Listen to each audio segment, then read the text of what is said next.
grits his teeth now to try and come back to the front. Pidcock is still giving it full throttle to try and win this round of the World Cup. It would be his first ever World Cup victory. A huge bit of air by the British champion. Van Turnhout is losing a couple of meters. He sneaks in on the inside and gets himself past. Now onto the sand, which Pidcock has ridden better than any rider every single lap so far. He comes back to the wheel of the World Cup leader. Elizabeth attacks hard. Who is going to take this victory now? Pidcock is looking for the line. Elizabeth gets ready. The hurdles for the final time. Pidcock comes out in the lead. The British champion has overhauled Elizabeth. Now he comes through the corner and he puts on the power. Tom Pidcock, Elizabeth. It's going to be the very first win in a World Cup for the British champion. Pidcock wins in Rucphen. What a final lap. Behind him is the world. On Iserbyt's behalf, and now, look at this, Pidcock racing him into the corner. That's the second time he's done that. Oh, and Iserbyt goes down, gets right back up, and comes up front. A little bit of a gap behind him.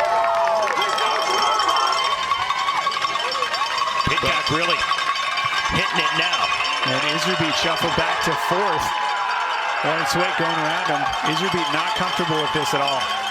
It's just one of those things. Some riders feel very comfortable and some don't. I think Iserbyt's at his limit trying to follow a rider like Pidcock.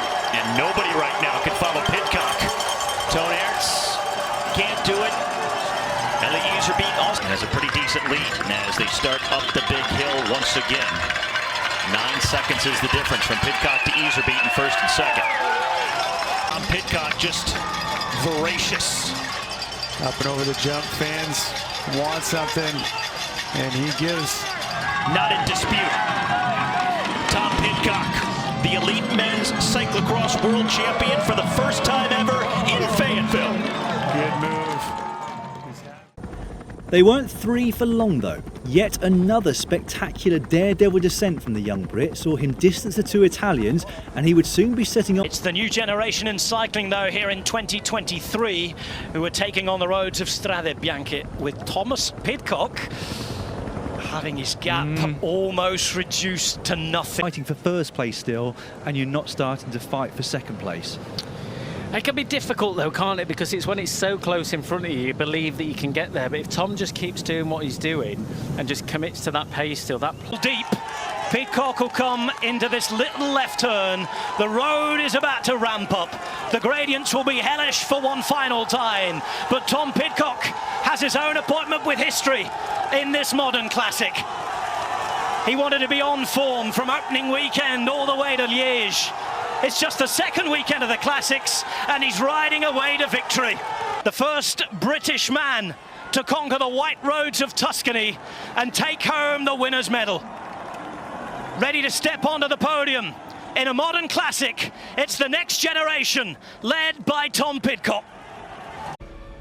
Thanks to some daredevil descending, Tom Pidcock managed to bridge across, and he picked up his illustrious compatriot Chris Froome along the way. There would soon be 9 riders in the lead.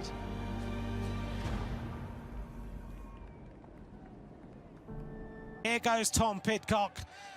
A big attack from the British rider. The Olympic mountain bike champion revs it. Jumps clear. Pidcock riding through that crowd safely. 6,300 meters to go. The parting of the ways, the shouting of the fans, the effort of a British youngster dreaming of a win on Alpe d'Huez.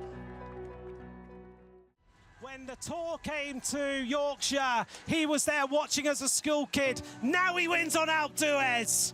Tom Pidcock arrives at the World Tour of the Tour de France. A debut and a win on the famed climb of Alpe d'Huez. He heads up and over the bridge. Victor Koretsky, where he had problems earlier on in the race. Tom Pidcock's right with him. He's got a couple of bike lengths. They've got to watch it through this section here.